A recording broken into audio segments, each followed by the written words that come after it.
This is why YouTube's chat feature is brilliant, because I would have gone for an hour and not even realised nobody could hear me. So thank you all for coming. What we're going to do is we're to kind of make a bit to tell you the bits that you missed whilst I was talking and nobody could hear me. I've come on a little bit early just to get ready, get kind of everything, make sure everything's working good. Welcome everybody. But do you want to share in the comments, because Team Maverick's here as well, monitoring the comments, what are your biggest frustrations and challenges with social media and trying to sell or social selling? What are your biggest challenge? Put them in the chat and our team will log them. And at the end of today's session, we'll actually go through some of those questions and explain some answers. And I've got a rammed session here. So what we'll do is I'll stay on after the live stream, after the scheduled live stream ends. So I'll keep the feed running. And if people are still here and want to ask questions, I'll stay on. So if you want to share your biggest frustrations, biggest challenges, biggest annoyances with social media and trying to sell and develop your business and get your products out there in the chat, we'll address them later in the session. So Stephanie's just put some questions in there. Ian said hello. Hi, Ian. Saying the right words to pique interest. We're actually going to cover that today in this session, Stephanie, but I will go into a bit more detail in the Q&A at the end. Let's see who else has joined here. So we've got Christian Family TV, Chesland. Hi, Chesland. Iterate Design. Hi, Rupert. Hi, Alebi. Hi, Sabrina. So hi, Mark.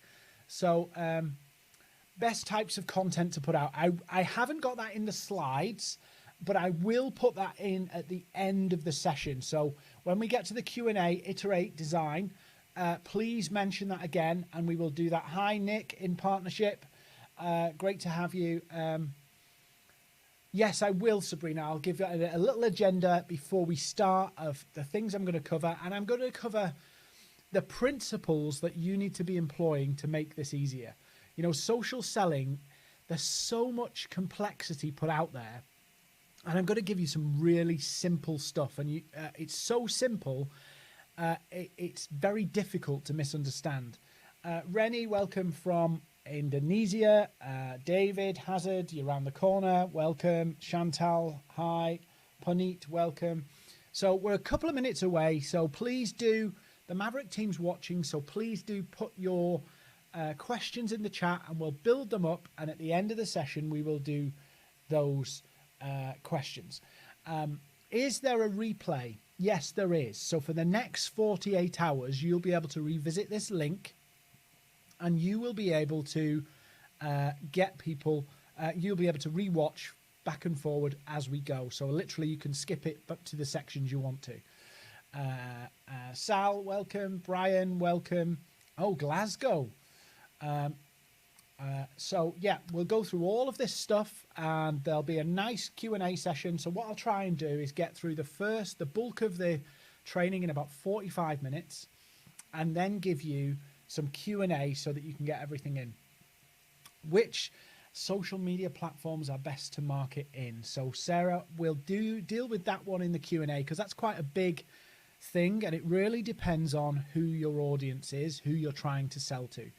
But we'll go through some of that as we go. Andy, welcome. Thierry, I think it is, from Bangkok, welcome. So we're 4 minutes away. So I'm going to be cheeky. Whilst we're 4 minutes away, I'm going to be cheeky and say, the reason we do the live streams on YouTube with webinars is we do it here because we're trying to build our YouTube channel. YouTube's one of those places where it's tough to build. So we do them here so people get to know who we are. Hi, Julie, by the way. Hi, Leo. Hi, Gabriella. So if you want to be... hi, David from sunny Brum. That's the UK. That's the middle of... kind of like the middle of the UK.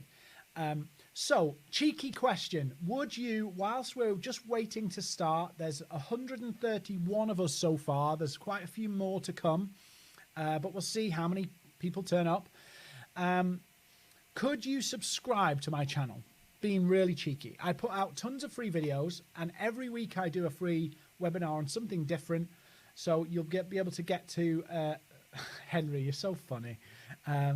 Henry's a good friend of mine, and he's in the chat, and he said you're a very attractive man.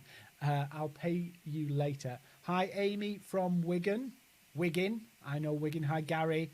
So yes, if you want to subscribe to the channel, I will be forever in your debt.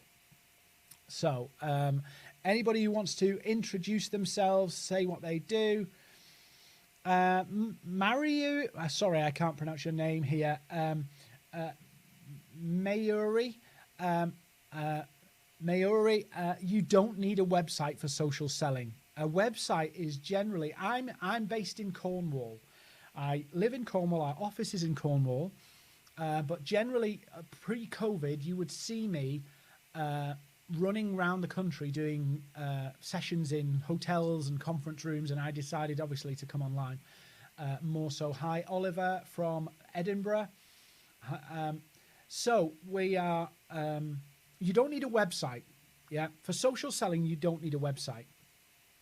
But you do need a website to look legitimate. So there are lots of different ways to market and grow your business. If you want to do kind of paid advertising and that kind of thing, or you're doing like high value sales, a website is a good validator. Hi, Nuala from Northamptonshire. Digital assets, welcome. Oh, Austin, Texas. So awesome. There's lots of different people from lots of different places here. Hi, Panima, Stuart. I'm going to teach you some principles today in this session. We'll just wait for a few more people to join. We are a little bit early still, so we'll start a few more people to join. I'm going to teach you some principles of how this works. They are so simple. You don't need websites. You don't need ads. It's just you and your time. I'll show you why it works. I'll give you examples of how it works. And I'll show you an agenda in a second. Hi, Clive. Welcome. Hi, Nicola from Washington, and not the American one, the Northeast UK one. So welcome, everybody. It's nice to have you. I was cheeky a few minutes ago and said, please do subscribe to the channel. You'll get all my free videos as well. Hi, Joe. Hi, Russell from Brizzle. And Sarah from Florida. Justin from, oh, I don't know where Justin's from, but hi, Justin. Hi, Jay. Hi, Chris. So it's fantastic to have you here. I'm going to run through we're going to start now. Hi, Becky. Hi, Ruby. Hi, Anne. Hi, Needles. Hi, Daryl. Hi, Natasha. So we're going to start now. I'm going to give you an agenda first, and then we'll go step by step, and we'll do Q&A at the end, just because I know I don't want to take up people's time. I said this would be an hour.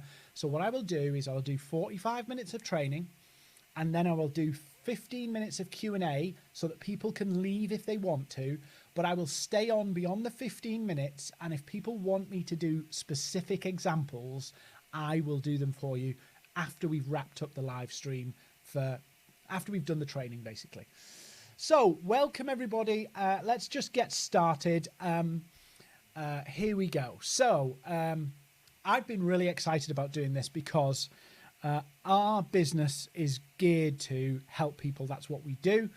And I said to the guys, why don't we do live webinars every week and really give people value whilst, the lockdown, COVID-19 and all that kind of stuff. So that's what we've been doing. So really excited about today. If I talk quick, mention it in the comments. Hi, Bit Center from Barcelona. Mention in the comments. We'll answer the questions at the end, and I'll keep flicking to the questions just in case there's any glitches or anything. So today's agenda, I'm going to give you the background of where I've come up with these strategies from. So I'm going to give you the background of my experience, why most people fail. I'm going to show you the one strategy, just one thing that makes your sales inevitable. Yeah, if you follow this and you work this, it will work. And it's been working for 5 years. And it's going to work because it relies on human behavior, not on technology and gadgets and algorithms. This is very, very, if you don't know anything about technology, you just know how to log into Facebook or LinkedIn or Instagram or any of the platforms, you can do this. So that's the one strategy. The problem to solve, yeah, and this is really important. Somebody mentioned in the chat earlier that they often wonder what they should be posting and how they should do it. This problem to solve will show you how to structure things to get people interested. I'll show you two very simple strategies you can implement, and I've put tomorrow, but you could do it tonight. You could literally do it tonight. And then how to accelerate this. So I'll show you some of the things that we're doing to accelerate this process that I'm going to teach you today.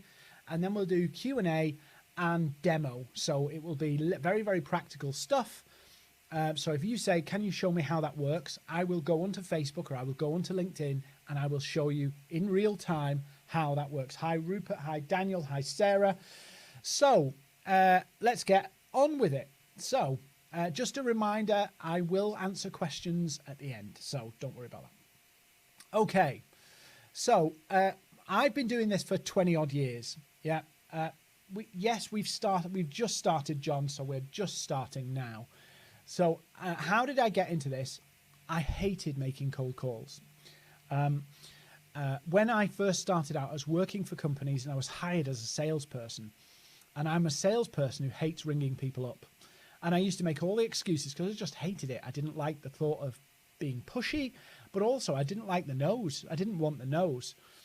So that's how I kind of got into it. I wanted to get business. We're all keen to get business. Whatever we're doing, whether we're salespeople, whether we're business owners, we want to get business. And we've all got different motivations. Some of us want to make more money. Some of us want to keep our jobs because we're targeted. Some of us, everybody's got a different reason, but I wanted to get business.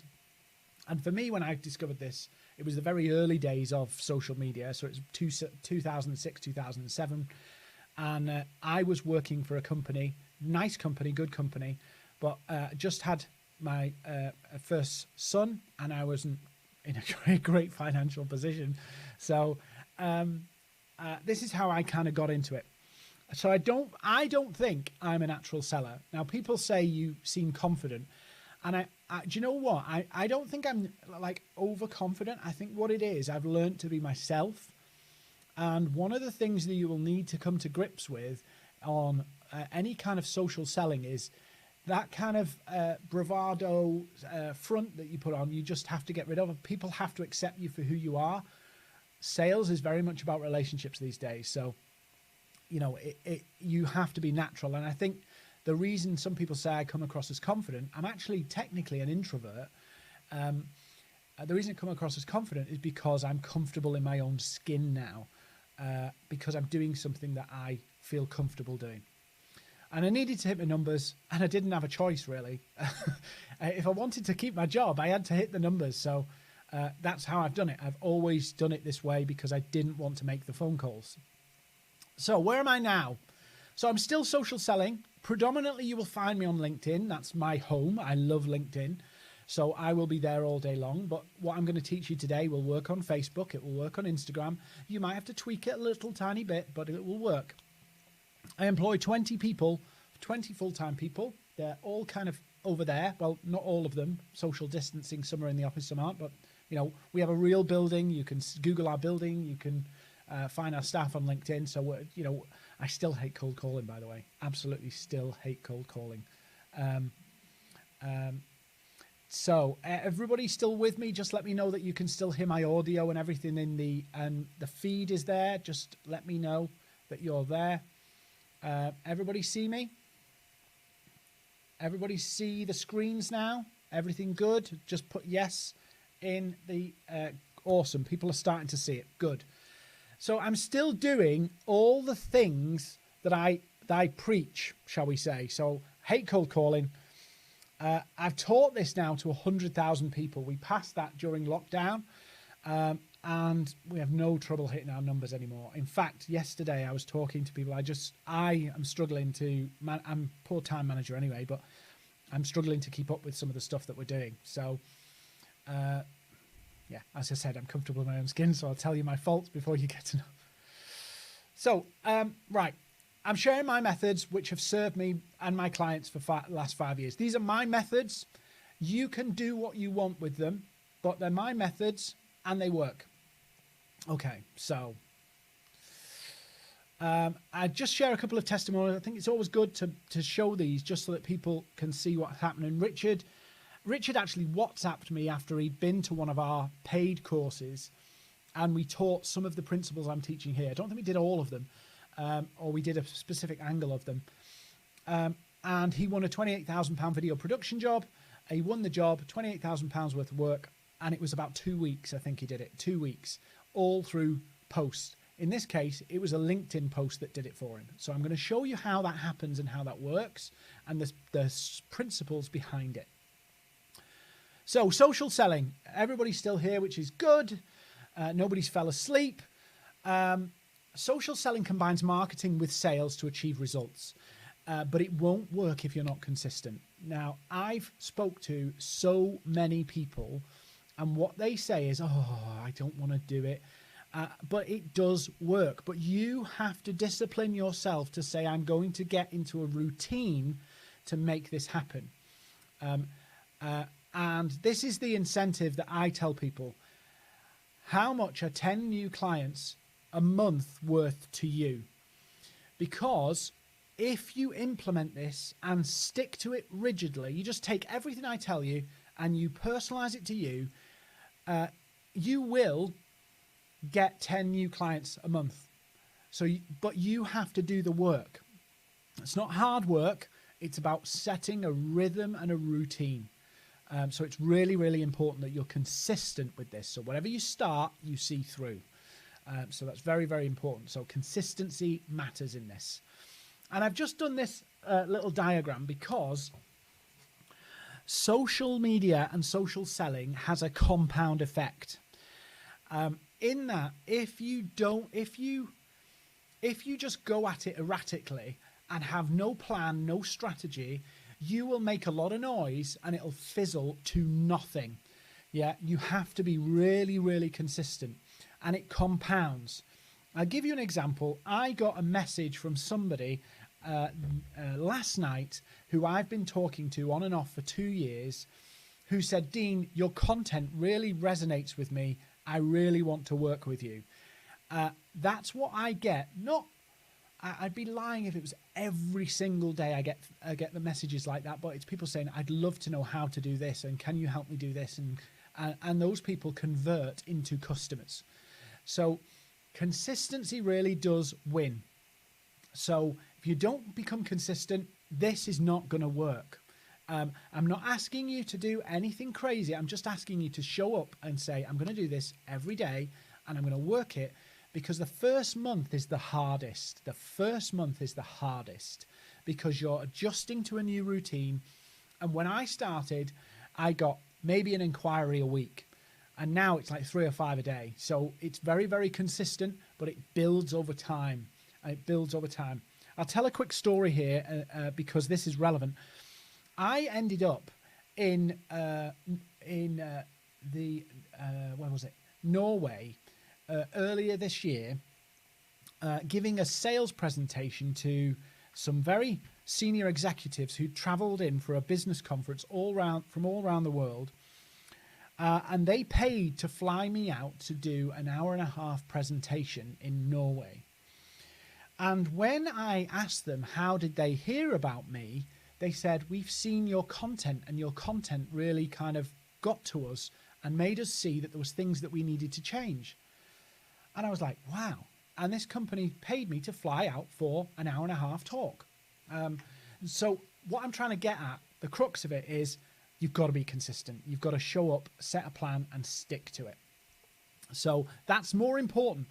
That if you don't do that, and any of you who've been on my specific LinkedIn training, some of you, if you've been on my LinkedIn training, just let me know in the chat. If you've been on my LinkedIn training, you'll know that I preach consistency. And if you don't do it, it won't work. And a lot of people are yo-yo. They go in, they have a go crazy for a bit and then quit. you must see this through. The first month is the hardest, absolutely the hardest. So coming back to, you now done that question in your head, how much are 10 new customers a month worth to you? Now I'm going to ask you, would 10 new customers a month convince you to show up consistently? If you knew you could get 10 new customers a month from social selling, would you show up? Would you do the consistent work? I bet you everybody would. So if you would be consistent, if you knew you'd get 10 new clients, let me know.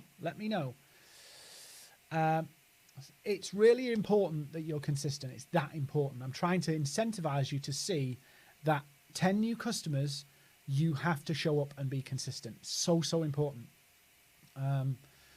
So sorry I'm preaching about consistency, but it so matters. Right. Where's the difference between social selling and lead generation? So there's some things that are similar, but social selling is a game of relationships. Lead generation is a game of numbers. So we're going to build a lot of relationships with social selling. We're going to get into the heads of our target customers, whereas lead generation is, this is what we can do, this is what we can do, this is what we can do, see you bites. So social selling is a very different strategy to get customers than lead generation. Although you could say it's all lead generation or it's all social selling, but lead generation is very much about numbers. Social selling is about relationships. Okay. And I'm sure this will incentivize you. Social selling is the way to get free leads. Yeah. You just need time and a consistent strategy. So we're going to dig into the strategies now. I'm going to explain them to you, and then we'll go into the two things that you can implement, and then we'll go into the accelerator, and then we'll go into the Q&A. Everybody still with me? I've not sent anybody to sleep, right? By the way, if you don't get my northern humor, I apologize, but I'm from kind of a weird, well, everybody thinks of England as, you know, telephone boxes and Buckingham Palace and Union Jacks and everything. I'm from the bit up north, the common bit. So, yeah. You don't need any fancy stuff, yeah? Gadgets, technologies, algorithm cheats, you don't need any of them for this, yeah? The principles of social selling, you don't need any of it. You can do this tomorrow, just you working on your computer. It won't be miracle. It won't be get rich quick. It won't be a miracle cure, because there are none. There's no silver bullet. It's work and time. And generally, you know, if you look at life, you either put the time in or you put the money in. And money can speed things up, and time can compensate for the lack of cash to do something. So that's how it kind of works. So there's no technical ability needed for this, other than what I'm going to say now. So the one strategy, you ready for this? There will be a replay, but I always say this, please note this down, because when you write things down, you remember things. So there is one thing you have to do on social media. One thing. It's that simple. I wish you could see my camera at the moment, because I'm really animated, because I love talking about this stuff. To get more sales from your ideal clients, they need to believe that you can solve their problem. If you do that, sales are done. So if the client, let's imagine right now you've got your customer in your head, and you go, if they believe that you can solve their problem, the sale is done.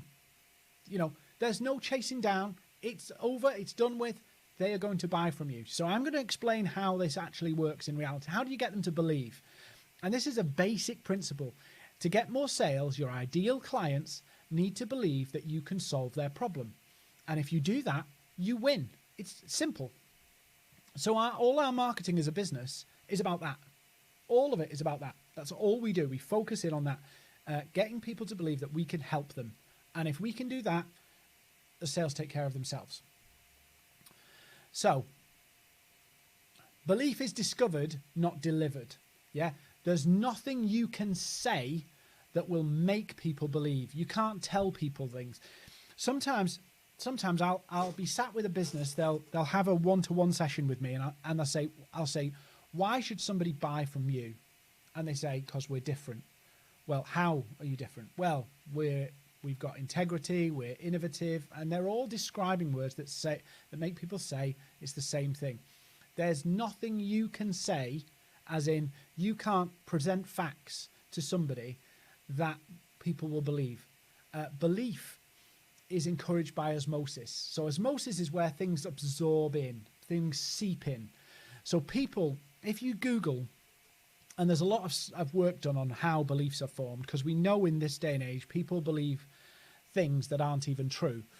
Whether it be, the moon landings, whether it be the Twin Towers, all these things, people believe things without the absence of fact. And sometimes people believe things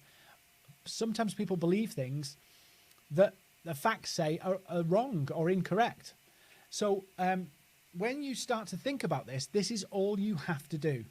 All of your marketing, all of your social selling activity just has to do this. I'll show you the strategies of how to deploy this in a little while. But you've got to build rapport. In other words, you want your customer to think, you're not like everyone else trying to sell me stuff. You've got to build trust. You understand my business and what I'm trying to do. Now, I want to address something here. A lot of people, when they approach social selling, they try to be wide because they can sell to this people, this people, this people, this people, this people. The problem with trying to appeal to everybody is you appeal to nobody. So what happens is you create generic messages, and as a result, they don't engage or hook anybody. So you have to narrow down, even if, and sometimes when I'm doing a full session, I know that we've only got an hour here today, but sometimes we're going to do a full session. I talk about your social selling a bit like seasons. So you might do a season of targeting one particular audience, and then you might do a season of targeting another audience. And you work through seasons so that you can do content that is relevant just to a specific group of people with a specific issue, and then you can move on. And that's the way you get what I would call hyper-relevant content, where it feels like you know the customer's business so well because you're talking to them. So you go through seasons where you have one customer and one product, effectively. One customer, one product. And we'll talk about that in the next slide. You've got to build demand. So you do not create demand for your product or service by hitting people up who are not interested or who haven't expressed interest. Demand comes from people realizing this is valuable. You can't create it by just promoting. That's not how this works. If you look at the major luxury brands, very rarely do they do sales and promotions in the way that they do. You've got to create that you know what you're doing, and you don't have to promote all the time. This might seem counter intuitive to you, but it works. I say this on LinkedIn. Hopefully you're all on LinkedIn. Stephanie, I'm pleased, by the way, that you think this is quite good so far. It's always good when people enjoy it. On LinkedIn, for an example, you see a lot of people, and what they do is they hit people up, they connect with them and send them this 7-paragraph War and Peace message. That is not building demand. That's just kind of prostituting yourself. So you've got to ease off the promotion, and I'll talk about that in a little bit as well. So ease off the promotion a little bit, and I don't want to jump ahead, so I'll leave it there for a minute. Build credibility. How are you showing people that you've helped other people like them? Yeah? How are you showing people that you've helped other people like them? So you can't just do it by saying, oh, here's a case study. You have to tell stories about people just like the customers you're trying to target. So for an example, if I'm helping accountants save money on their utilities, for an example, I would share examples of accountants that I've helped save money on their utilities. So again, you see the hyper relevance, so that when people start to see this, and I'll talk through that in a minute. They start to see, oh, that person, Dean, knows how to help accountants with their utilities, so he obviously can help me. And again, we're building belief. Next one, build likability. People don't buy from people they don't like. So you need to be a nice human being, very helpful, all that kind of stuff, because people buy from people they like. And you have to do some deliberate things to help people like you and get to know you. Talk about that in a minute. Build expert status. Yeah, your prospects believe that you know what you're doing. So how do you do that? Being consistent, showing up, sharing the things that matter to the prospect. But I'll go through that in a minute. Here we go. So if you want hyper relevance with your prospects, and again, you have to define them, whether it be by seasons or whether it just be by a particular problem. But the more relevant you are, the better it will be. So all of your content, all of your strategy is to focus on the problem that you solve, not the solution you sell. So focus on the problem you solve, not the solution you sell. So I will talk about some content towards the end once we get into the Q&A session, because there's a really helpful way to think about the content as well that I'll do in the Q&A. So focus on the problem you solve, not the solution you sell. Now we get into the heavy duty bit. Is everybody still awake? Everybody still awake? Everybody still alive?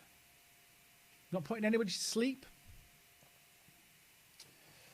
Right. Hopefully you're still awake. So I want to share with you the pain matrix. So the pain matrix helps you understand how you can engage your audience and how you can get them hooked and interested in what you've got to say. Now, when you think about what you sell, maybe whatever you sell, whether it's a product or a service, right? Let's just think about Commerce 101. People buy something to add value, yeah? So they give you money for you to give them value back. That's the simple fundamentals. So everybody has a problem. Everybody has a problem. And generally, these problems will fall into one of four categories. And what you're hunting for is the biggest problem. What's the biggest problem to the target audience that you're trying to reach through social selling? And this is where you have to really think deep. I run this as a program, and in the program, it's a 4-week program. The first session we dig into getting inside your client's head, because there are primary motivators that cause them to take action, and it's pain. You look at it yourself. How many things do you have on your list of to-dos that, because they're not causing you any problem, you just ignore and let the list build up, or ignore the fence that needs fixing, the grass that needs mowing, all of those things, until eventually something happens and it puts it to the top of your list? You want to find out and map out what is the biggest problem. The biggest problem. There's only four. There's only four. If you think there's 5 or 6, you're not digging deep enough. So generally they fall down to these four: time, money, aspiration, I'll come to that in a minute, and now. So the reason why I've decided and made this matrix is because effectively everything can come down to this. So let's talk about time. People haven't got time to do, don't have time to learn, or need more time too. Yeah, generally they're the problems. There's no time. We don't have time. I wish I had more time. Even if you're selling something to an oil rig, yeah, let's say you're selling gas equipment to oil rigs, or some gadget to a pharmaceutical company, whatever it is, yeah, You will fall into one of these 4 categories. Always. Yeah, always. People don't buy features. They buy outcomes, solutions to problems. So save time, gain time. Make more money, save money. Yeah, motivators. Aspiration, I'll leave to last. And now. So now, I need something done now. There's urgency. There's an urgent demand or need for something. Aspiration. And again, branded workwear, Ali's mentioned branded workwear. You can, if you map these, they will fall into all the different things. So for an example, branded workwear. I don't know the branded workwear industry in depth. In my program sessions, I actually dig into everybody's customer profiles in more detail, but I'll do this one on the fly. That in branded workwear, there will be a desire to make sure that their workforce looks the best. There will be a desire to make them, even down to the decision maker wants to make their mark with the way that the uniforms and clothing is presented. There will be a need for now. We need to sort this out now because we've run out. There's no, the last supplier didn't work out so well. We need to save money because we're spending a lot of money on it. Perhaps it's, for an example, perhaps it's, perhaps you supply a better quality product, so they're burning through uniform costs. So again, you start to dig through and find the biggest ones and list them out. Because if you can know what they are, you can become an expert in your client's problems. And actually, you should be an expert. You should be an expert because you're dealing with those problems every day. They might deal with it once.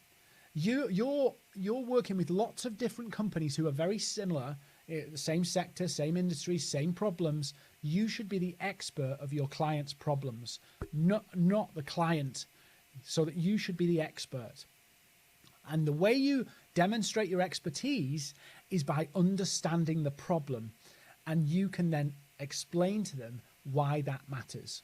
So in my training programs, you would be surprised that lots of people say to me, you probably never heard this question before.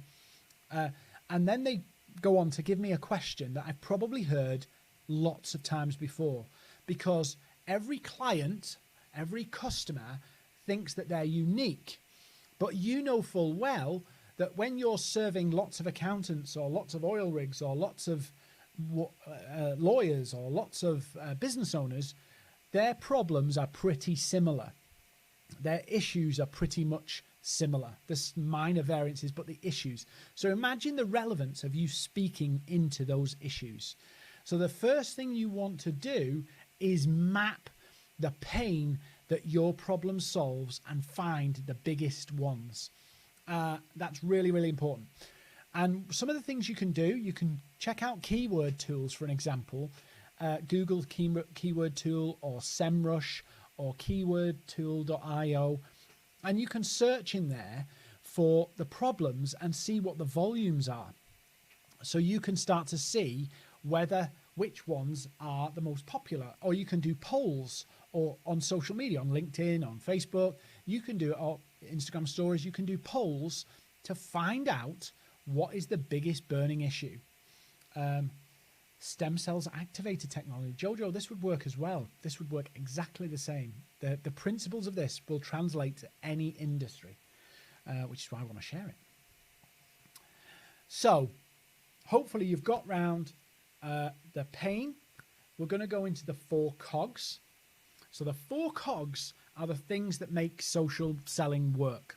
So if you've got your pain mapped, you've got your belief that you need to create, and you know what the tick boxes you have to hit.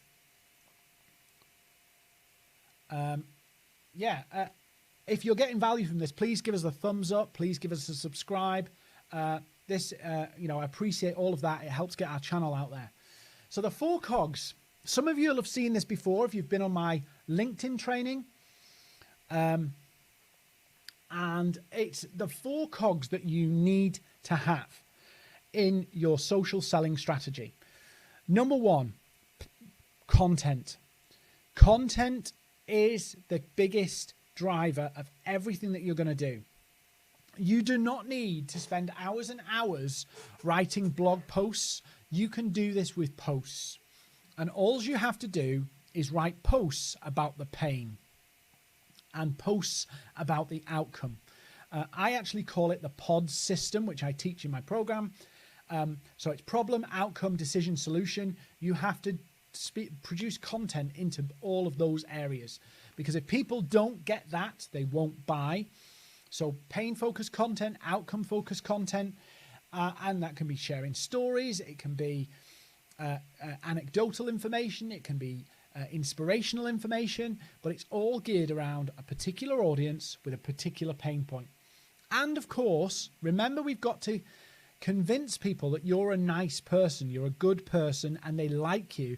So you need to mix in there some personal content, things that you find funny and interesting, and share your opinions.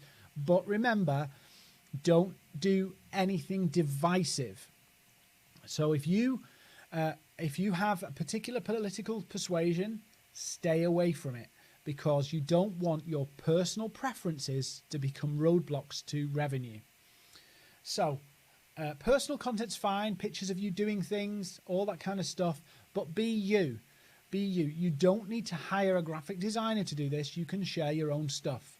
You can get an app on your phone, or InShot, it's free, and you can take pictures and put copy on it, dead simple, but you're talking to one audience, one customer with one product or service. And feel free to share tips and hints. And the reason a lot of people don't share tips and hints, and I'll tell you why. I'll come to your point in a second about this.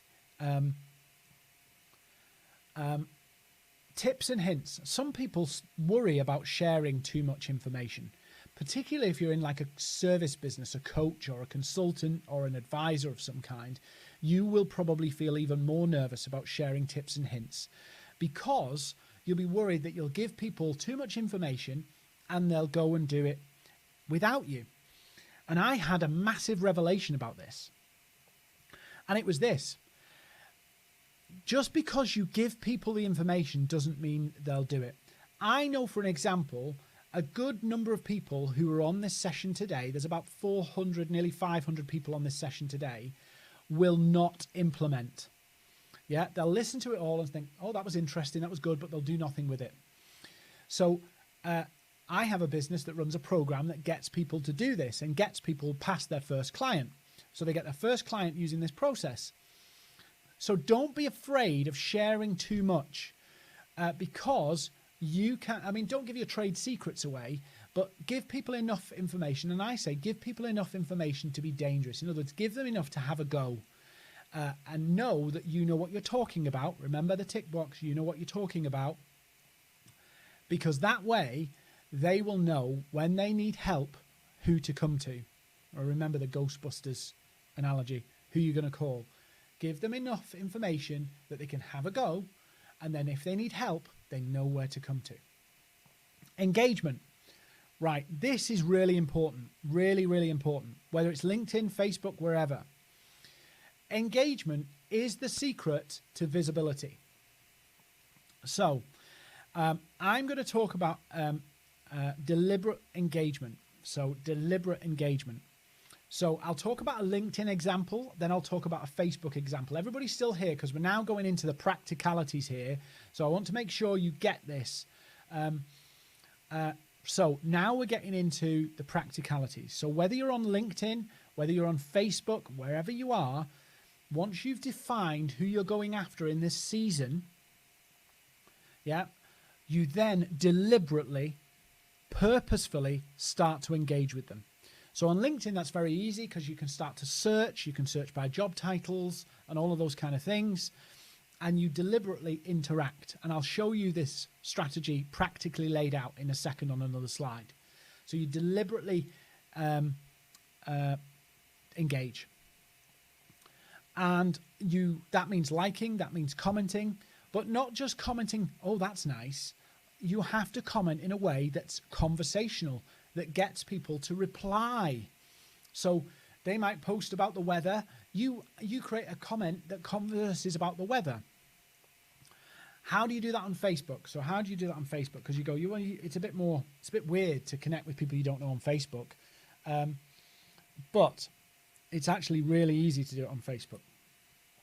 So what you do is you join a Facebook group that is aligned to your business interest. So if you go onto Facebook and search for an interest, accountants, for an example, you will find a Facebook group that is about accountancy. You can join that group, but you must not promo stuff. I've done this and made mistakes on this, and you should never do it because you'll get kicked out of the group. So what you do is you create content and questions. Questions are your best friend. Questions about the problem into the groups. You can do this on LinkedIn groups, but they're not as good as Facebook groups. Questions about the problems. So how as accountants do you manage to retain your clients, say for an example, and you ask that question, and then lots of people will comment. And some of those comments, if you get your questions right, what you can do is frame your questions in a way that they appeal to the people with the problem. So if I was selling packaging, for an example, and I'll use this example because I've got some clients who sell packaging. It's a really good example. So let's say I'm selling packaging and I'm in a Facebook group of packaging buyers. And I'm trying to convince people that my solution is better for the environment. And this kind of plays into somebody else's example. So I'm in my Facebook group and I'm sharing questions about packaging. And I could put in a question in the group. Do you worry about your packaging and its impact on the environment?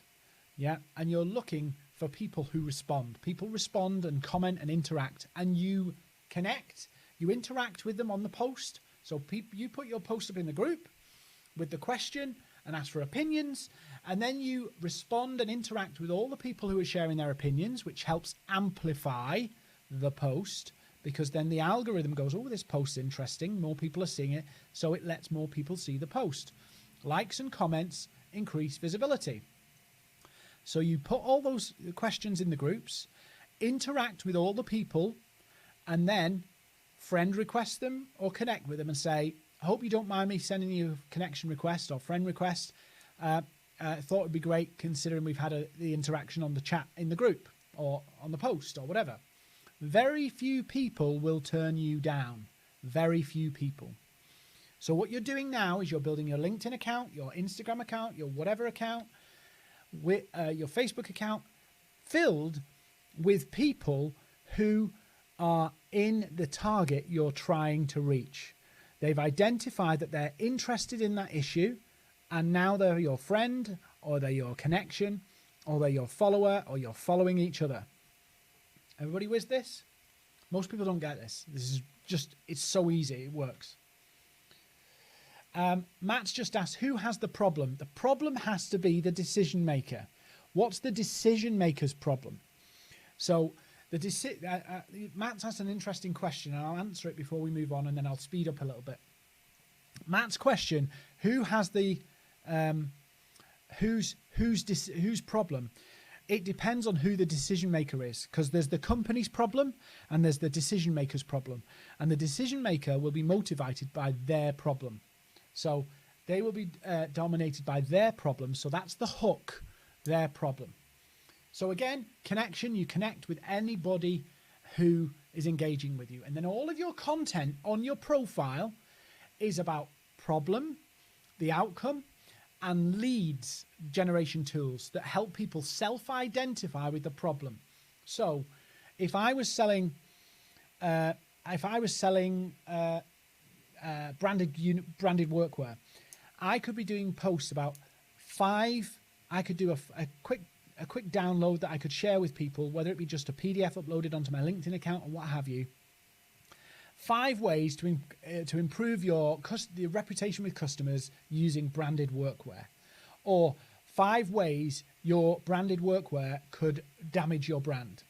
So again, I'm fishing with intent. I'm looking for people who are interested and they'll engage with it. I could message it to people. Very, very simple. So the 4 cogs. Now we go into the map of it.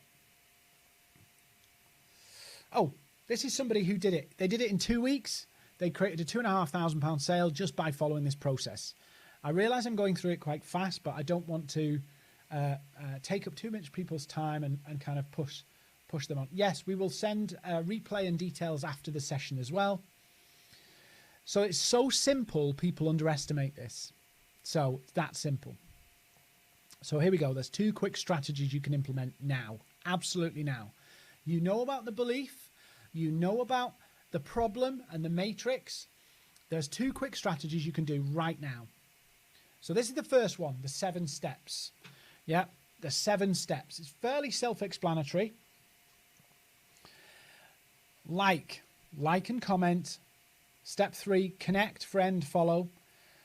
Step 4 is a thank you message. Thank you for friend request. Thank you for connecting, whatever it is. But you must not sales pitch in that message. You just do a brief 2-sentence intro. So thank you so much for connecting. It was great to interact with you in the group or whatever. And a little bit, this is what I do. I help problem, remember? I help accountants solve this. Hope you're well, Dean. Very low key. Now, some people may be here from who are my clients. If you are, does the thank you message work? Please put it in the chat. Does the thank you and intro message work and get you inquiries? If you're in here and you're one of my previous students, does the thank you and intro message work? Please post it in the comments if it does. And I'm hoping some of you guys are here. So please put that in the comments if the thank you intro message works to get you inquiries. Step 5 is like. Step 6, like and comment. And like and comment is a meaningful like and comment. So it's a question, not just thanks for posting. It does. So, and then the final one is the step 7. Yeah, Matt, we're not talking about a pitch. We're talking a thanks and intro. We're not talking, this is what I can do for you. It's very low key. This is what I do, and this is how I can help. So you like and comment on one of their posts and interact with it meaningfully, not thanks for posting. And then 7, first message. And again, you can do a first message, or you can do, I've just shared this. I've just written this article. I've just written this blog post, or I've just put this post up. Would you take a look? Because of the 7 steps, you are no longer a cold pitch. Yeah. And I'm not asking you to pitch. You're literally sharing some information. You're sharing a lead magnet or sharing an article. Very, very low key. Yeah. On my LinkedIn profile, I share an example of how to write those. It's called the sales pitch template that kills all others. And it's literally how to write a piece of content that will help you convert more people. So 7 steps. So the next one is hook, incubate, and hatch. Hook, incubate, and hatch. So this is particularly good for Facebook and Facebook groups. There's lots of business groups on Facebook, purchasing managers, marketing managers. There's tons of them. It works anywhere actually, but Facebook it's particularly good at. So hook, incubate, and hatch. So hook content is where you find people with the problem. So whether in a Facebook group, whether in a hashtag thread, and you literally share content in that same place and get them to and engage. And then you incubate the relationships, connect, interact on a regular basis, and use PODS content, problem, outcome, decision, solution. So talk about the problem, talk about the outcomes you deliver, but not in a brag, not in a case study. Just share stories, share things like that. Share about the decision, why doing something about this problem it matters. You don't try and push anything on people. Don't try and go, oh, look how wonderful we are, and give them your propaganda. Just share why making a decision is important. Why it's important for accountants to save money on X, Y, and Z. Or why it's important in a recession, for an example, to make sure your growing clients because of the risk of losing clients or whatever.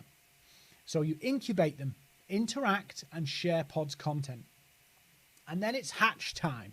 And hatch time, a bit like step 7, is creating conversion content, which is like my template on my LinkedIn article, the sales pitch template that kills all others. There's a particular process you write in that conversion content that you can use. So go look at my LinkedIn after the session and you can see it there. So the 7 steps, just flicking back, and then I'll go on to the acceleration. The 7 steps are not designed to be done in one day. They're designed to be done over a series of days. With the first message actually probably more than a week after. You shouldn't be trying to do this very quickly because it will look forced, it will look pushy, and people will go, there's no time. You want people to get familiar with you. So I would say the fastest you could do this is a week. The fastest you can do this is a week. But if you want the best results, you want to spread it out. Say over 2 weeks or 3 weeks, but don't do it too quickly because you will burn people because they'll go, I don't know who you are yet. I haven't had a chance to see who you are. I don't know anything about you. And remember, belief is discovered. They discover things about you through your content that helps them have confidence that you are the right person to buy from. So if you do it too quick, that won't have happened. 2 weeks is a good time if you're being consistent in posting regularly about the pain and the outcome and the decisions and the solution. So don't do it too quickly. And an example, and I don't know whether he's on this session here now, but that one of my customers I went through this process with for 3 years. 3 years I went through this process. Now, not all my customers. Some people come in like lightning, and some of my students have had people come in like lightning, and you can do it. In my program, I say to them, we'll do it in 6 weeks. Absolute minimum. We'll get everything done, and you'll have your first client from this system in 6 weeks, and we actually guarantee it. So that's what we do. So this system's a bit more ongoing, but what you're doing is creating a pond to fish in. So Randy's just asked some questions about content and the types of content. So everybody says video, but I would suggest to you that you mix the content up. So you use different types. Don't just go for one type of don't just go for one type of content. Mix it up. Do text. And John rightly puts, what happens if I don't get engagement? You might not at the beginning, John, but if you don't do it consistently, you won't find what works. But bear in mind, you're doing problem-centric content, deliberately interacting with the people you want to do business with, the people who have the problem that you're talking about. You're deliberately interacting with them, connecting with them, friending them, and then talking about the very same issues that they're identifying they've got. So you will get engagement. You will get engagement. And as long as you keep engaging with them, they will engage with you. Yeah. There's a great thing about the law of reciprocity that works in your favor. If you engage with them, they will engage with you. Ali, you have to do some work on engagement out and engage back, and I'll deal with that in the Q&A. So I've got some Q&A to cover and some content to cover in the Q&A that I'll put into the Q&A. So I'm just going to go into the acceleration thing, and then we'll jump onto the Q&A, and literally I will share with you anything you ask. I will answer in the Q&A. So please stay, because if there's something you want, there's nothing stupid, by the way. You can ask whatever you like. So the acceleration, how do you speed this up? So, oh, another testimonial I put in here. Forgot about that.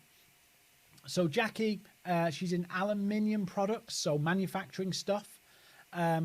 She actually sent this to Vasco by a text, one of our team. £10,000 sale, repeat customer. Who would have thought you could get it from social media? That's what a lot of people think. They think it's a waste of time, but it isn't if you do it right. So, would you like to avoid trial and error and know you're on the right track? I don't know whether you'd want to do this. Would you like to avoid the trial and error? Maybe you do, maybe you don't, maybe you want to try it out. So if you'd like to avoid the trial and error, I certainly did, and I wish I knew what I know now 20 years ago or 15 years ago, because it would have made my life a lot easier. If you want to avoid trial and error, let me know in the chat. Yes, of course you want to avoid trial and error. Everybody wants to avoid trial and error. And do you want to implement this fast? Of course we do. That's why I've given you 2 strategies you can go and do tonight. You can go onto Facebook, you can go onto LinkedIn and start this. You can literally start tonight. So yes, we do want to implement it fast. And I'm just going to introduce something to you. Do you want it by the end of August? By the end of August, do you want your first client by the end of August? Because if you do, what I'd like to show you before I get into the Q&A, and I'm going to show you something very smart you can do with content in the Q&A. So please hang on for that. I won't be 2 minutes. So I am going to invite you all to join my risk-free Get Clients program, where I will guarantee you will get a client from this strategy by the end of August. We start this program on the 16th of July. And if you sign up using this program today, you will get a discount. And if you don't get a client by the end of August, you can have your money back. That's simple. So have a look at this. In the chat, we'll put the link. If you want to do this, please consider it. It will require your consistency. I'm going to do the Q&A in a minute, so don't, I'm not going to drag this out for too long, but I want people to see and read it on screen. If you want to be part of this, I will guarantee you have a client from the end by the end of August. Richard, thank you for stopping on. Richard's my client who's been I've been working on for 3 years, and I speak to him now every week. We have I speak to him every day actually, and it all came through social media. So if you're interested in this, we will put the link in the chat now. So have a look in the chat now. You can sign up for this. If it doesn't work for you, you can have your money back. But I promise you, you will be interacting with me every week for 4 weeks. I will be going through your ideal customers. I will be answering every single question, and I will be making sure that you get a client that by the end of August at the latest. Yeah. So if that sounds good to you, please sign up. There is an important thing though, and then I'm going on to the questions. It's very, very important that you enter the code. When you go on Eventbrite, you can buy a ticket, and there's a little blue text at the top where you can say enter code. Go there and enter that code webinar, and you get 100 quid off. So you get 100 quid off if you go there. US dollars, it's about $450, something like that. It's 4 weeks. It's live. It's interactive. It's a group chat. So we're all seeing each other. We discuss it. We go through the problems. We map it out in detail. I give you worksheets to work through. You send them back to me. I give you feedback on it. I've got a team of people who are going to help me with your feedback. So if you send something to me and I think it's wishy-washy, I will tell you and help you improve it. Because there's no point us going through 4 weeks of you not getting it and not getting a result. So we will go through it like a bit like homework. I call it homework. So if you want this, I'm just looking at Terry to try and find out. Is it 48 hours we're giving the discount for, Terry? I think, yeah, 48 hours. So it's a 48-hour discount. You can have this. Next week when we do our other webinar, we are going to promote this, but it won't have the discount. Right, Q&A. Starts on the 16th of July. Q&A. Now I'm ready for your questions. So if you want to share your questions, I'm ready to go. Let me start with the content. So, content. There are a couple of things that I want to share on the content. So, hopefully you're all still here and listening. I can't see you. So, content. Content. Here we go. You ready? Here's the content thing that you need to do. You got your pens and paper? Pens and paper. Here's the content. So, I teach about a concept called the content sandwich. Robin, I've seen your question. I'll answer it in a second. The content sandwich, and it's this: all social media platforms have an algorithm. So, in their algorithm, they prioritize content that has got likes and comments. So what happens is, if you get more likes and comments, you get more visibility. So what you can do is design your content in a particular way. We all know that certain pictures and certain types of content, personal stuff, gets more likes and comments than anything else. Whereas business content gets less. So what you do is you sandwich your business content between engaging content. So pictures of yourself, personal stories, memories, things like that. So you sandwich your content, sandwich your business content, your pain point content, your lead generation type article, blog things between good content that talks about you as a person and your stories and maybe your struggles, or maybe something you've just learnt new, or something you found interesting or funny, and you just alternate it between the two, the content sandwich. So put your business promo stuff or your business centric stuff or your pain centric stuff around personal posts, and it will get more views and more visibility. So that's the first thing. Sapna, Instagram's exactly the same. Engage with people, and then they'll come back and engage back. So Sabine's asked a really good question. How do you write in the best way when someone is already interested and send me a message? So here we go. I'm going to give you the formula right now to do this. So the formula to write brilliant copy that converts.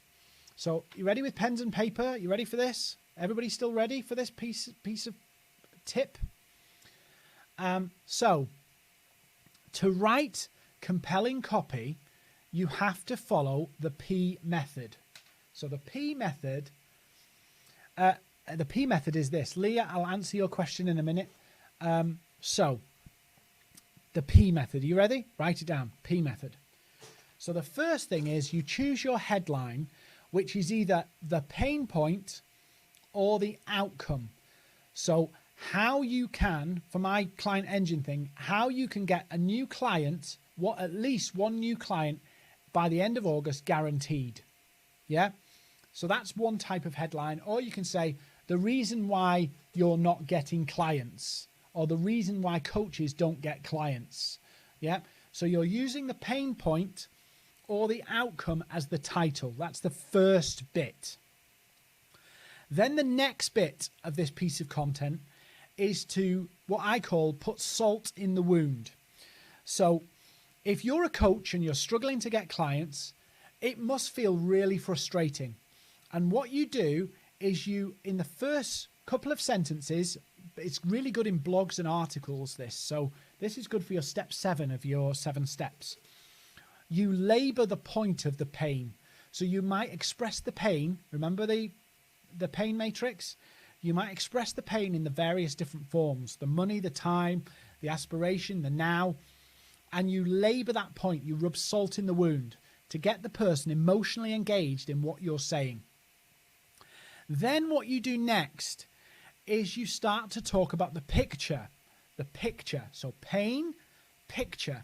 And the picture is, what could the world be like if they'd, a year from now, with your solution? What could the world be like in a year from now with your solution? So in my scenario, I'll use my example just so that I don't trip myself up. I know the example here. if you come on the new client engine, you will have not only a client by the end of August guaranteed, but you would have 10 new clients coming in from this strategy every month, easily, comfortably. So I would tell people the picture of, imagine having 10 new clients every month coming in. That's my picture.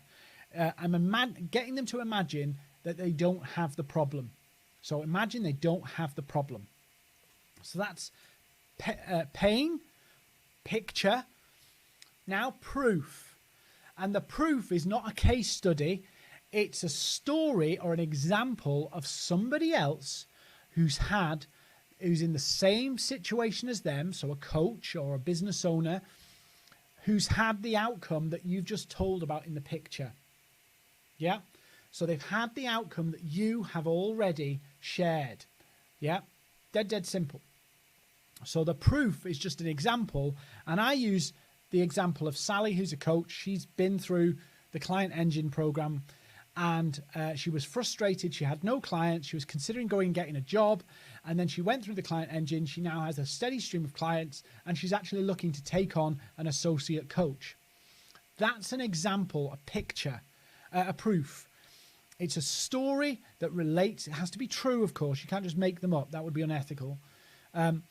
It has to be somebody you've helped who's in the same boat as them. So another manufacturer, another accountant, something like that. And then we come to, if you're writing a blog article, you might put some points of advice, so some points, some tips, 3 or 4 points. 3 points work brilliantly. And then the final thing is to remind people of, we call it the pitch, but it's not really a pitch. It's just saying to you, if you would like this outcome, if you would like a new client guaranteed by the end of August, and if you want to be able to have a system that will help you get 10 clients every month, and you don't need to spend any money doing it, sign up for our program. And here's the details. And that's the simple way that you would do it. So it's a headline, which is either the pain, the problem, or the outcome. Then you go pain, rub it in. Picture, what could it be like if they take your service or solution? What's the outcome you can deliver? But not saying this is what we do, just what they could have. The proof, which is the point, the example. The points and the pitch, which is not really a pitch. It's, if you want that, do this. If you want that, do this. That's a simple way to do it. And you write it as a blog post on your website, on LinkedIn articles, and you can share it on your posts, but you can also just drop it as a message and say, I've just written this for coaches who struggle to get clients. I just wanted to know, would you take a look and give me some feedback? And of course, if they're a coach, they're going to look, because you've deliberately been engaging with them to build the relationship. And if you've got their problems mastered right in your head, you know you're the master of their problems, guess what you're going to do? You're going to get them interested. So if they're a coach and they're struggling to get clients, they are going to read it. And then because of the deliberate actions you've taken in the run-up to sending that, the 7 steps, they will believe you and take action. And they will call and respond. Somebody else has asked, AB Wealth. AB Wealth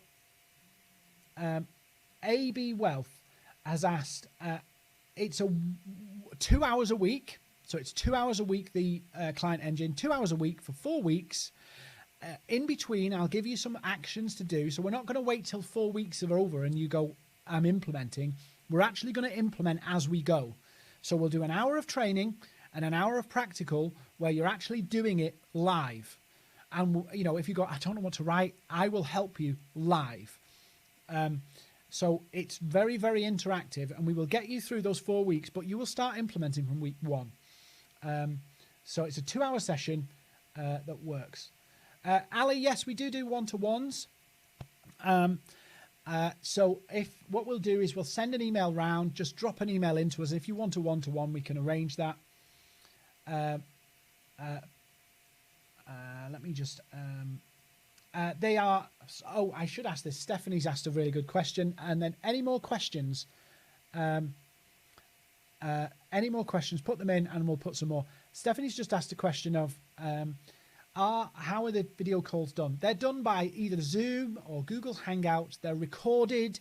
So if you ever miss one, or if you ever want to catch up, you get the copy of the recording as well, so you can go back through afterwards. So it's not kind of a one-hit wonder and it's gone. It's a library that you've got. Danielle, yes, sadly it is. All our team are mentoring clients. So Paul's asked a good question. How can you engage with people on LinkedIn that have no activity on their LinkedIn account? So Paul, this also ties into Premium or Sales Navigator as well. Premium or Sales Navigator. I would always say go with Sales Navigator. The reason being is you can search and find people on Sales Navigator who are active. So there's a lot of dud accounts on LinkedIn.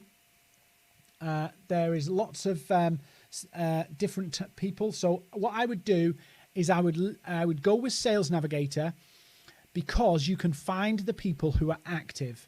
The other thing you can do with Sales Navigator, and I show you in this the client engine, is you can actually message people who you're not connected to.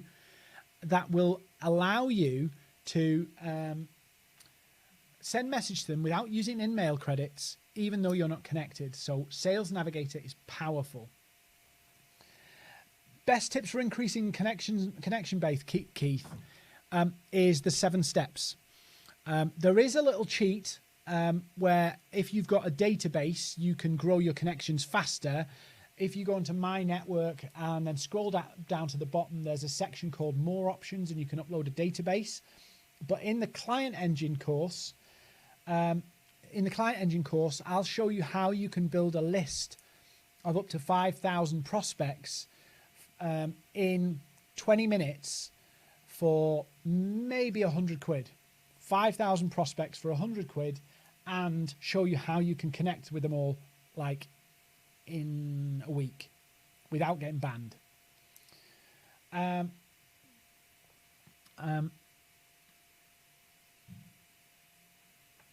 So Sapna, what I would do, I would be in groups.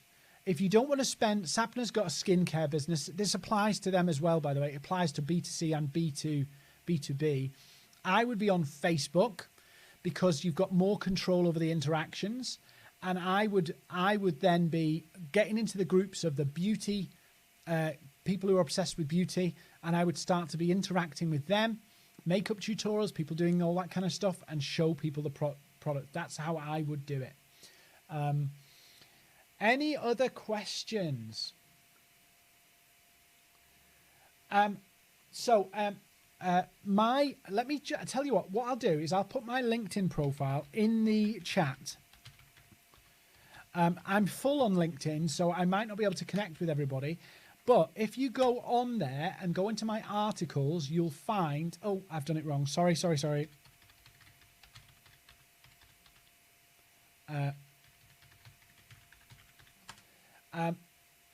It's Dean Seddon.com at the end, but for some reason, it deletes the link. Somebody's just asked me, where's the link to Eventbrite? So let me just put that in. Sorry if you've already answered this, guys. It's just that the feed is a little bit delayed. Any other questions?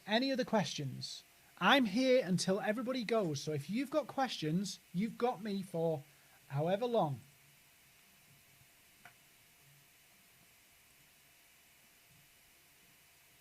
Anybody got any questions? Because I'm here to help you whilst we're going. So one of the biggest things I found when I got into this was the first month is quite difficult. We are selling a new design of garden shelter. So Todor's asked, they're selling something that's quite specific.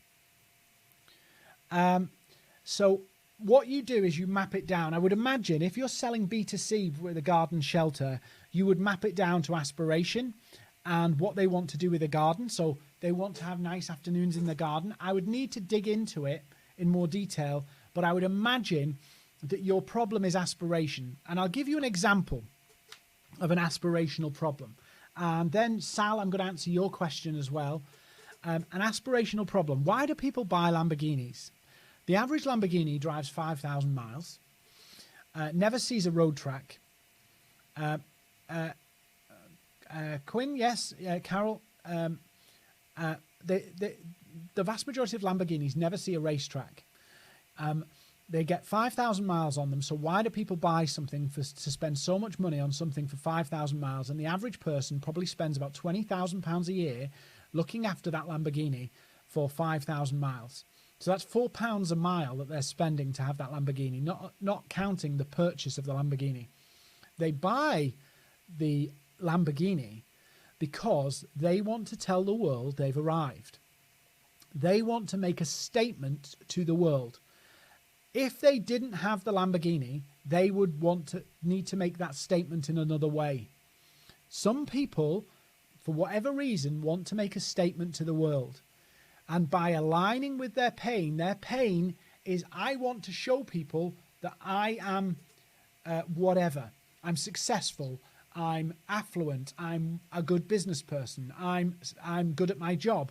People will want to show that. What I'll do, some people have asked for the article template. I will email it round. So check your inboxes and I will email it round. Please feel free to connect with me or subscribe to the YouTube channel as well. Yes, aspiration is equals status. Yeah. So an aspirational problem is some people go, well, for whatever reason, some people are insecure or need to make a statement to say, I'm successful. So they overcompensate by buying things. Daniel, ideal casting agent and marketing agency clients. Marketing agency clients, you have to... I've worked with a lot of marketing agencies, so let me give you some examples. Marketing agency clients, I can give you a particular example, and this will apply to a lot of you here. What people do is they try to sell the answer. So no doubt you've had a connect and pitch on LinkedIn. Somebody connects with you and sends you a war and peace. I get tons of them from web developers and marketing agencies. And what they're doing is going, I want to sell this, so I'm going to talk about this. When, let's say for an example, if I'm a business owner and I want to grow my business, I want more clients, I might engage a marketing agency to help me get the clients. So what we think of is we go, I'm a marketing agency, I want to sell SEO services. Yeah. Instead of latching onto the client's goal, we latch onto our service. So we go, do you want SEO? Well, the business owner, no, I don't want SEO. I want more clients. So they ignore your message because SEO isn't relevant to them. But if you went, if I could show you how to get more clients, would you be interested? And I'm just making an example up here, so forgive me for doing it on the fly.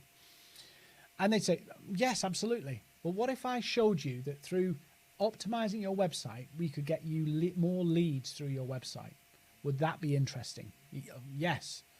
You see the difference? Sell either the problem and the outcome. PODS, problem, outcome, decision, solution. Do you want more clients for your business? Are you struggling to get clients? Do you want more clients? If we could optimize your website to increase the number of warm inquiries from the right people coming through, would you be interested? Yes. Okay, we can do that through SEO.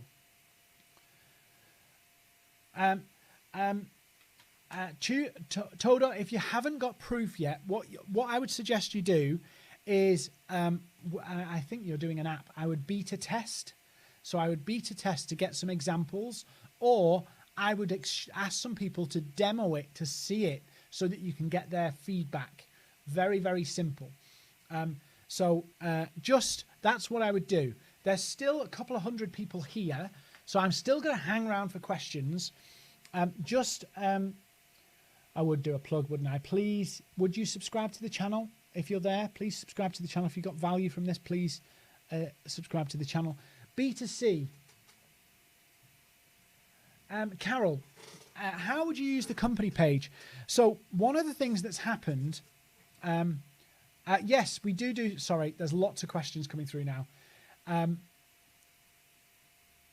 Darren's just asked, what do I do with the guarantee? I will come to the B2C and the company pages in a second.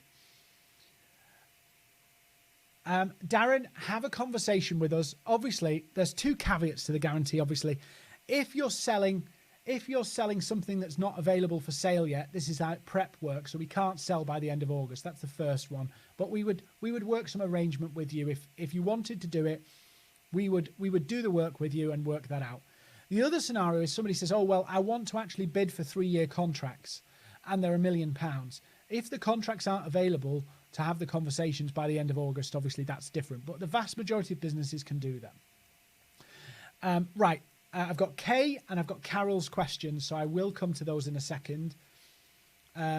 So, Kay, Carol, and Carmen. Carol was asking about how do we do personal content on a company page, whether that be a business page on Facebook. So here's the thing. A business has a personality too. So if you're sharing blogs, just as an aside, by the way, if you share external links on your content all the time, it will kill your page. Absolutely kill your page. So don't share external links on your company page all the time. So blog post links, you need to put some native content on there. And personal content could be pictures of members of the team. It could be things that make it more unique. You could do things from asking some of your customers to send in their pictures and then let them know who's there. So be more interactive, share customer pictures, share pictures of the team. I share pictures of our team in the office on our company page, things like that. That's really simple. So that's that one. Somebody said, do we do LinkedIn specific training? Yes, we do. And on the 22nd of July, if you go to Mavericks Eventbrite, you'll find that we're running a specific LinkedIn training course there, which is just about how to adapt this for LinkedIn specifically. So that's there. Somebody else had a question here. Let me find it. Let me just find it. How can we get, sorry, this one's, let me find, somebody's asked me a question here.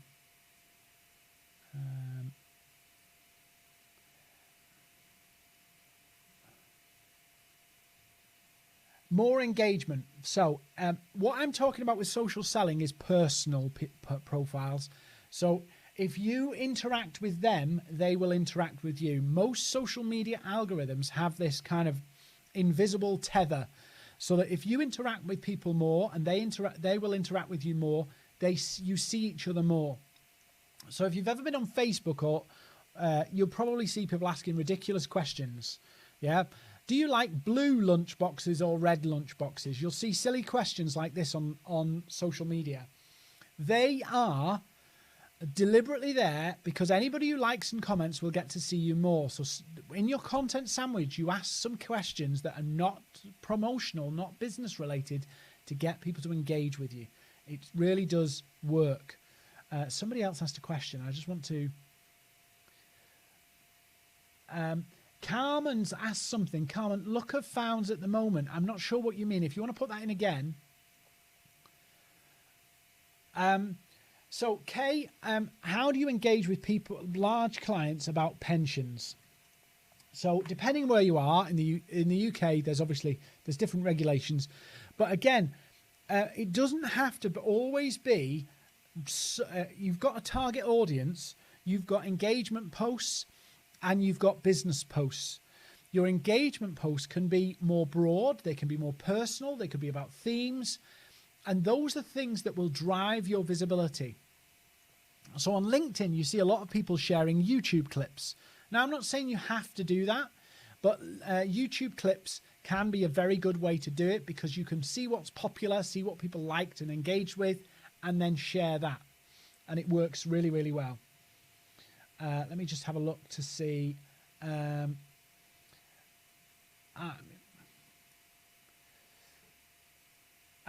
So Dylan does music lessons. Dylan, that's a brilliant way to do it. This is like laddering. We do talk about the laddering process in the client engine, which is basically where you build different levels of services to feed the next ones. So some people might do a free service, or they might do a low paid service to build things on and to get visibility. And that's a really easy way to do it. And we talk about how you ladder to take people up the journey.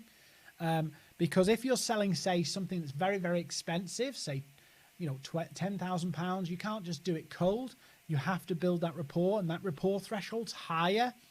So you have to kind of build that up. Sapna has any other questions? I'm here. Once I switch off, it will all be in the client engine and the detail will be there. So you've got me until I disappear, and there's 175 people still here. How do I connect to find potential clients with large gardens?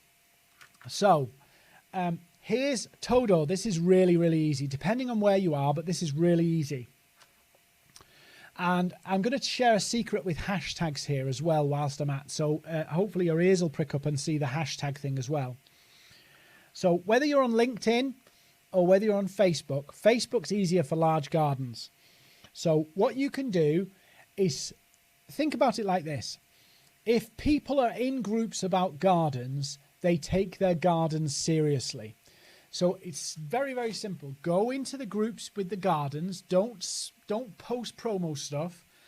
Just interact and ask questions that will show people or help you see people who are passionate about spending time in their gardens.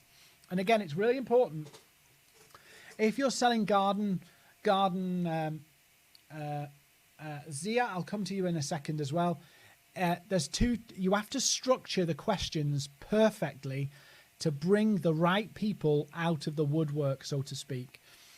So if you said something like, who enjoys spending time in their garden, you could also get professional or very enthusiastic gardeners, which may not be your target market. So you would ask, in summer, how many of you spend afternoons relaxing in the garden? Is this still a thing? How do you manage to manage the weather? Things like that. You would ask questions to filter the wrong people out so that only the right people come to the surface. Sabrina's got a question about the... Sal's got a question about the algorithm, and I'll answer that in a second. Julie, I would do the seasons, so I'd try and narrow down on one to begin with, get some impact, make sure you've got the hang of it. The problem is when you're trying to do two things or multiple things at once, you can't measure success because there's no consistent pattern. So what I would do is say, right, I want to see that the system's working, so I'm going to go all in one for at least one season, all in on one profile, one product, one customer, one product, or one service for a season, so that you can get some results, see how it works, and then you can learn to mix it up a little bit. LinkedIn. Yes, so somebody's asked, do the length of LinkedIn comments matter? Yes, the longer the better. And the more comments you have and the more interactions you have, the better. So the LinkedIn algorithm loves comments. So the more comments you get, the better it will be. How do you target clients to find... Right, this Danielle's got a really, really straightforward one. Sapna, I'll come back to you. So Danielle, how do you find clients that want graphic design service? Dead straightforward. So a lot of people are doing this on LinkedIn. So graphic design services, there's two ways you go. And again, map the pain. There's one pain, which is small business owners that are doing things themselves on Canva or something like that and don't have the time anymore. So you could go on the time, yeah, or you could go on the money. In that, are you not producing quality content and people are turning away? So it depends how you want to do it. Think about the different angles. And then you could go to, say, for an example, marketing managers or LinkedIn's brilliant for this, especially Sales Navigator. You can go onto Sales Navigator and find marketing people in smaller businesses where they're less likely to have their own graphic designer and start sharing how you've been helping problem, outcome, decision, solution, that strategy, and build it that way. Really does work. Very, very straightforward. Sapna, how do you do it? So one of the things you can do, before and afters are, they're controversial, particularly Instagram and stuff. Instagram's algorithm doesn't always like them as well. Is what you can do is get testimonials and ask people for anonymous testimonials, particularly if you're doing something that's sensitive about the person. My wife is a nutritionist and she helps people get healthy, and she has programs to do that. And she gets some before and afters, but she also just gets pictures and photos. Stephanie. So Stephanie, there's a couple of different ways you can do that. You can go down the Instagram route, but it's quite tough. What you could do is, again, this is a sales navigator thing you could do, is you could actually look, if you had LinkedIn Sales Navigator, you could actually search by luxury brands that are in decline. It's quite complicated to explain here, but there's filters that you can do. You can find companies in particular sectors, like retail, for an example, where their business has been declining, and you can start to actually map to them and start to engage with them. But you need to do a bit of work in filtering them, of course, but it's relatively straightforward to do. And I teach that both in Client Engine and in our LinkedIn course. Client Engine starts on the 16th and LinkedIn starts on the 22nd. LinkedIn's a one-day thing. So I'm actually really looking forward to the Client Engine. We ran it in June for some people, and they're going great guns. I'm speaking to one of the previous clients, our previous students, tomorrow. How much time? So I'm going to be honest with you. The first month is the hardest. That's why we do this program. The first month is the hardest because you get stuck in your own head about what to write and how to do it. And part of my job in the first 4 weeks, the 4-week program, is to knock that out of you, to make it as simple as possible for you to post. So it's very, very important that you simplify. And somebody said there's some great copywriting books. The best copywriting books, by the way, are 30 years old. The ones now are just poor imitations of what was put out. Is you should be writing your content as easy to read as possible, both in terms of spacing, so it's easy to scan read, but also in terms of readability. And if you go into Word, there's a score where you can test your readability score, and you should make it really, really simple, so that you think about it. If a 10-year-old read this post, they would understand. I know that sounds stupid and counterintuitive, but that's how you have to write your posts. IP, okay. It would be no, but you can share stories anonymously, Sue. So you don't have to share examples, but you can share stories of clients anonymously. I was working with a client who was looking to protect their brand. It's not a case study, more an example of somebody in a similar industry or something like that. Sarah, I'm selling a product that my consumers already have. What are some of the potential pain points I can look for? So you would have to get your product side by side and say, why is mine better? Why does mine make their life better? What's the point of difference? And we go through this in the sessions. And then you start to build your stack of value versus them staying with the status quo. For every sale to happen, you have to break the law of gravity. And the law of gravity in sales is, I'll stick with what I know. So you have to do something quite powerful to get people to break the law of gravity. In other words, it's easier to stay where they are than move. So you have to map those out. What's the points of difference? And where's the advantage in having my product versus that product? That's the starting point. You have to start with what's the points of difference, and then you can start to see the pain points. The other thing I would do, Sarah, is look at the product that you're comparing yourself against, and think and look on Trustpilot, on Google reviews for all the complaints about it. Look for the complaints that people have and see how your product can solve the complaints, because your competitors' complaints can become your selling points. Yeah, so think about it like that. Any other questions? I actually need a drink now. We've been on for an hour and a half. I'm parched. So just bear with me. What? Shall I come back on video? Yeah, I'll come back on video. So, any other questions?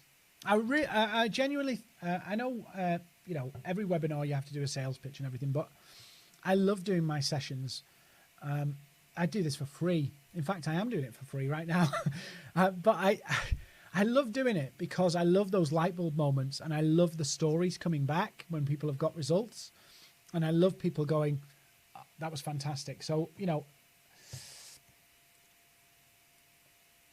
yes, Dylan, yes, they will. Yes, they will. Remember how I said, and I don't want to offend you, but I just need to be honest here. Your business is unique to you, but human nature is universal. So when you're B2C or B2B, humans don't change their thinking. They think exactly the same. So they're motivated in exactly the same way. Emotions, thoughts. Nobody buys logically, by the way. People, they buy with an emotion and they justify that decision with logic. That's how it works. So your business might be unique, but humans are identical. We think in similar ways, not exactly the same, but similar ways. So that's why people panicked and started buying toilet roll crazily. We do things in a similar way, and we follow things in a particular way. So it's really important that you think about how to engage with people at the emotional level. Because whilst your business is unique or your service is unique, humans are not. And you're selling to humans. You're selling the outcome of your service, not your service itself. Becky's asked, social media management platforms. Becky, there are tons. The problem with them is if you do something on them and you're not around to actually engage with it, you miss the boat. So all my posts on my personal profiles are me. So if I post on LinkedIn, on my profile, if I post on my Facebook, if I post on my Instagram, if I post on my Twitter, it's me. But if it's a page, it's probably automated, because very few people have, you know, in the real world, if we're not a major brand, people engage with people, not pages. People engage with people, not pages. Look, your London home, yes, if you come back to the link, it will be live for the next 48 hours. But just be aware, I started a little bit early, so you need to skip about 20 minutes in from the preview. Any other questions? Don't forget, by the way, come find me on LinkedIn. I can't connect with you all because I'm full, but please do follow because I share free stuff on there as well. You also get insights into what I'm doing on my courses and all that kind of stuff. So please do come find me. I'm around. I'm a real person. I don't hide. So please do come find me. So do we have any more questions, or can I stop talking for a bit because my voice is killing me now? Oh, we've got a few more. Yes, the whole session from start to finish will be available for 48 hours. So you can come back and review it. There's no problem there. Sapna. So what you're talking about there is ghosting. I'm sure you've had ghosting. It's a long conversation, ghosting. But what I generally view as ghosting is, what I will do is they'll make an inquiry and then they might forget you.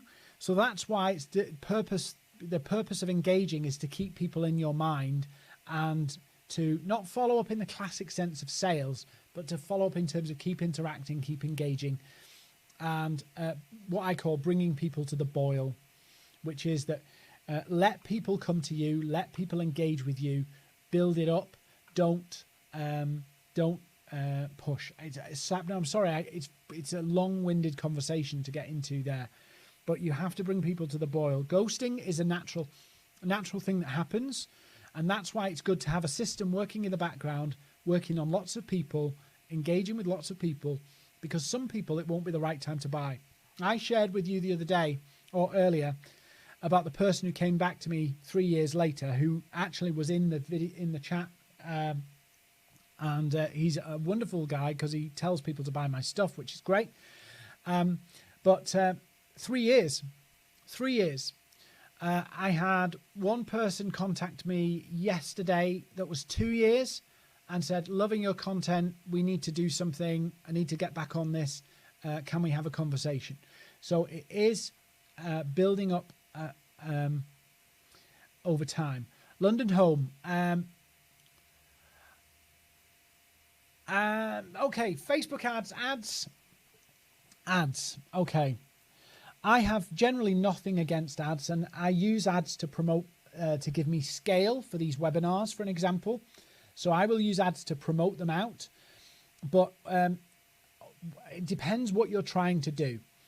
So if you're using ads in a B2C sense, that's great.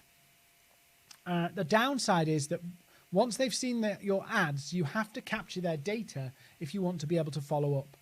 So I have no problem with ads. I think there's some clever things you can do with ads in terms of chaining different platforms together. So if you're doing B2B, for an example, you can do things on LinkedIn, but then pull back off Facebook. And it's a very clever way to do it, so that you basically use LinkedIn as the feed, but actually Facebook is the delivery of the ads. YouTube advertising and Google ads are pretty good. But again, you have to, if you want to increase the performance of any ad, talk to the pane. So London Home, if you missed it, come back and skip to the section on the pane, because that's how you write compelling ad copy that will convert. We go through it in the client engine sessions as well. The client engine sessions are brilliant for that, because they teach you how to write the copy, not specifically for ads, but it works very well for ads.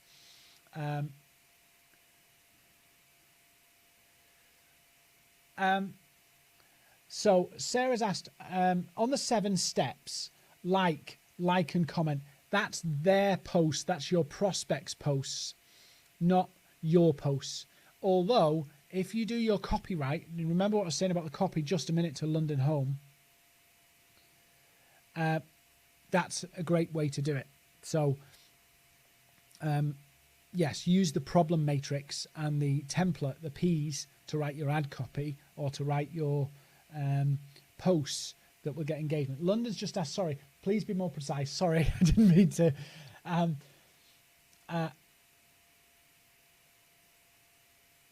Facebook does allow you to be more profiled and targeted. Yes, it does. But you would still want to make sure that you've used something like the pain matrix to be able to define the key reasons to do the ad. So there's lots of people who click, yeah, but getting people to click and convert is really speaking into the pain. So yes, you can do that and target. What I like to do, and I show this in the sessions the paid sessions I'm running, is build a list and use that list to create your ad set. Not in the classic way of uploading a list to Facebook. There's a cleverer way to track people down so that you're only marketing to an exact, I mean literal exact audience. It's a very clever way to do it. And I show people how to do that. So if you're looking at how do I build an audience for a Facebook ad, we will actually show you in the engine program how to do it without using any of Facebook's targeting features, but getting exactly the right people. Exactly, I mean specifically the right people. Darren,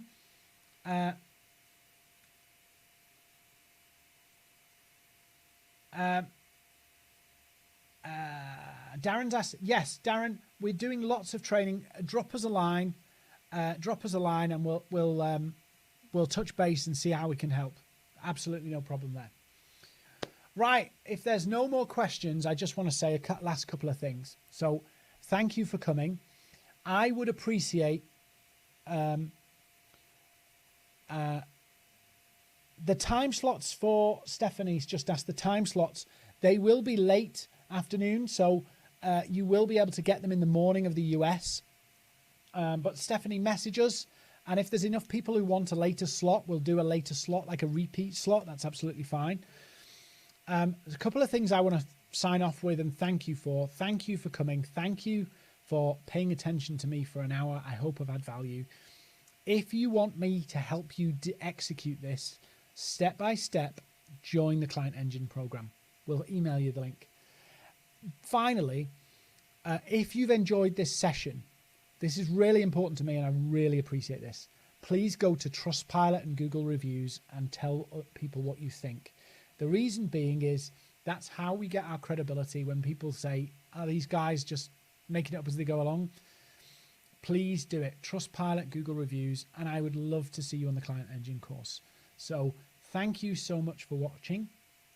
I really appreciate you coming along. Next week, we're running B2B selling on Facebook, which is a bit more in depth than this, and we'll be promoting the Client Engine again, but the discount won't happen next week. So 48 hours for the discount on Client Engine. Thank you, thank you, thank you for coming. I really appreciate it. And I'm going to sign off now and say I'll see you on LinkedIn. Don't forget the reviews. Don't forget to subscribe. I'll give you a long list, haven't I? Don't forget to buy Client Engine. Cheeky there. Thank you so much for coming, and I hope to see you on social media really, really soon. Thank you, everybody.